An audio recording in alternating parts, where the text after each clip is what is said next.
Assalamualaikum warahmatullahi wabarakatuh. Saya Risa. Kali ini akan menjelaskan praktikum sistem operasi yang ke-12. Kita akan membahas tentang manajemen memori. Pokok bahasanya sebagai berikut. Lalu tujuan belajarnya seperti berikut. Bisa dibaca sendiri. Langsung ke pokok bahasan pertama, yaitu tentang alokasi memori. Memori utama itu biasanya dibagi ke dalam dua partisi, yaitu untuk sistem operasi, biasanya diletakkan pada alamat memori rendah dengan vektor interupsi, lalu proses user diletakkan pada alamat memori tinggi. Alokasi proses user pada memori berupa single partition allocation dan multiple partition allocation. Pada single partition allocation, proses dibagi menjadi satu partisi dan hanya satu proses yang dapat di-load ke memori dalam satu waktu. Diasumsikan, operating system ditempatkan di memori terendah dan proses user dieksekusi di memori tinggi. Proteksi itu dilakukan dengan menggunakan register relokasi dan register limit. Register relokasi itu berisi nilai alamat fisik terkecil, sedangkan register limit berisi jangkauan alamat logika. Alamat logika harus lebih kecil dari register limit. Ilustrasinya sebagai berikut. Lalu, untuk multiple partition allocation, mengizinkan memori user dialokasikan untuk proses yang berbeda yang berada di antrian input atau input queue yang menunggu dibawa ke memori. Pada multiple partition, memori dibagi menjadi beberapa partisi atau bagian. Tiap partisi dialokasikan untuk satu proses. Nah, proses dialokasikan pada ruang kosong yang cukup besar untuk ditempatinya. Jadi setiap ada ruang kosong itu, prosesnya ditempatkan ke ruang kosong tersebut. Peran operating system di sini yaitu mengelola informasi mengenai partisi yang dialokasikan dan partisi bebas atau partisi kosong. Pada multiple partition terdapat dua skema, yaitu fixed partition dan variable partition. Pada fixed partition, memori dibagi dalam sejumlah partisi tetap dan setiap partisi berisi tepat satu proses. Sedangkan pada variable partition, proses yang telah dialokasikan memori akan dimasukkan dan akan bersaing mendapatkan prosesor untuk eksekusinya. Nah, ini salah satu contoh dari multiple partition allocation.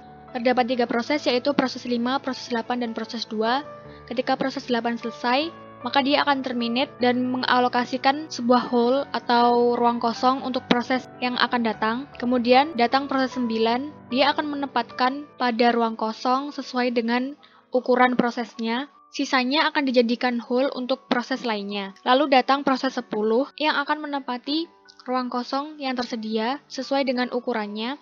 Sisanya dijadikan hole untuk proses lainnya. Nah, contoh lain, diasumsikan tersedia memori 2560K dan untuk operating systemnya 400K, sisanya 2160K digunakan untuk user proses.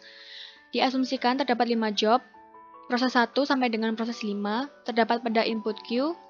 Diasumsikan penjadwalan FCFS digunakan untuk meletakkan job ke memori. Penjadwalan CPU secara round robin dengan quantum time sama dengan 1 untuk penjadwalan job yang sudah terdapat di memori. Nah, seperti berikut.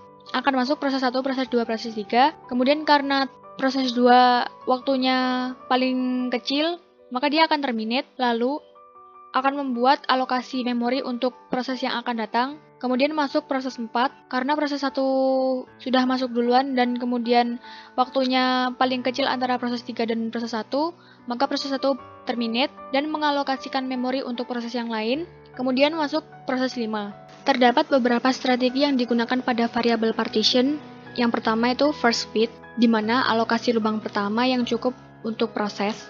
Kemudian terdapat best fit, alokasi lubang terkecil yang cukup untuk proses. Jadi ini memerlukan pencarian ke seluruh lubang, kecuali kalau ukuran lubang sudah terurut. Kemudian yang ketiga worst fit, di mana alokasi lubang terbesar yang cukup untuk proses. Strategi ini memerlukan pencarian ke seluruh lubang, kecuali disimpan berdasarkan urutan ukuran. Nah, di antara ketiga strategi ini, first fit dan best fit lebih baik dibandingkan worst fit dalam hal menurunkan waktu dan utilitas penyimpanan. Tapi first fit lebih cepat. Nah, ini contohnya diketahui sebagai berikut.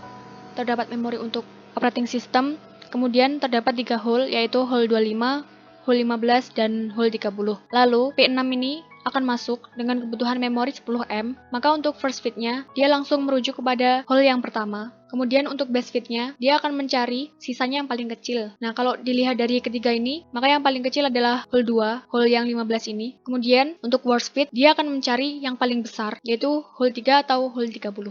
Kemudian implementasi pegging. Setiap sistem operasi itu punya metode sendiri untuk menyimpan tabel patch. Beberapa sistem operasi mengalokasikan sebuah tabel patch untuk setiap proses. Pada dasarnya terdapat 3 metode yang berbeda untuk implementasi tabel patch. Yang pertama, tabel patch diimplementasikan sebagai kumpulan dari dedicated register. Register berupa rangkaian logika berkecepatan sangat tinggi untuk efisiensi translasi alamat pegging. Kemudian, tabel patch disimpan pada main memory dan menggunakan Patch Table Based Register atau PTBR. Penggunaan memori untuk mengimplementasikan tabel patch akan memungkinkan tabel patch sangat besar. Yang ketiga, menggunakan perangkat keras cache yang khusus, kecil dan cepat, yang disebut Associative Register atau Translation Look Aside Buffer atau TLBS. Ini merupakan solusi untuk standar permasalahan penggunaan memori untuk implementasi tabel patch. Nah, di sini sekumpulan associative register berupa memori kecepatan tinggi, di mana setiap register terdiri dari 2 bagian, yaitu key dan value. Nah, ini contoh pegging TLB. Antara logical dan physical memiliki offset atau D yang sama, sehingga langsung disimpan dari logical ke physical. Kemudian, patch atau P dipetakan pada sebuah patch table yang isinya alamat fisik sebuah frame, kemudian baru disimpan di physical address. Presentasi waktu sebuah page number disebut hit ratio. Hit ratio 80% artinya penemuan page number yang tepat pada associative register itu 80% dari waktu. Misal, untuk mencari entry di associative register perlu waktu 20 nanosecond, dan untuk akses memori perlu waktu 100 second, maka waktu untuk memetakan memori perlu 120 nanosecond. Jadi 100 ditambah 200 gini. Jadi 120 nanosecond.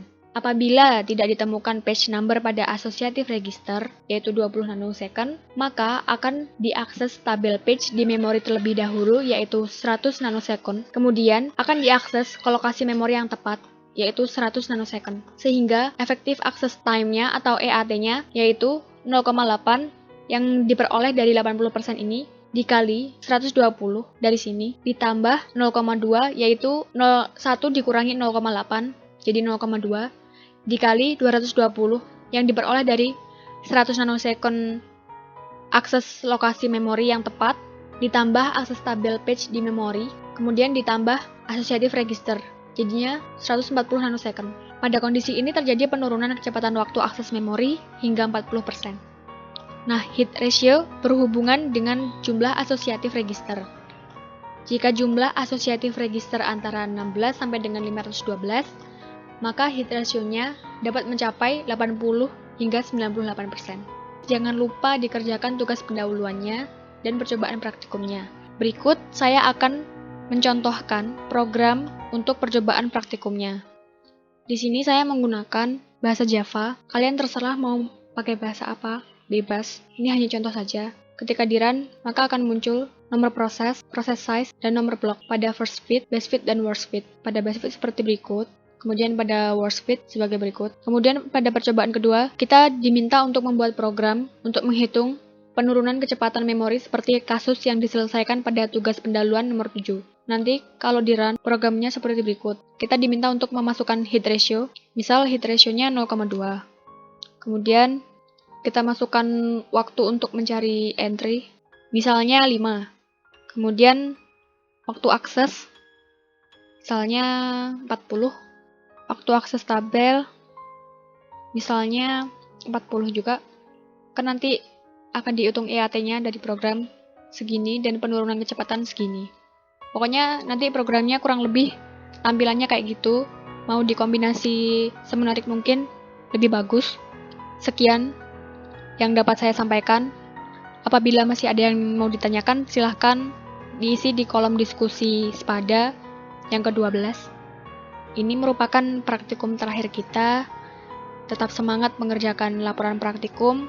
Bagi yang belum selesai, segera dilengkapi. Saya mewakili asisten dosen yang lain mengucapkan mohon maaf sebesar-besarnya apabila kami melakukan kesalahan selama pembimbingan praktikum 12 KBM ini.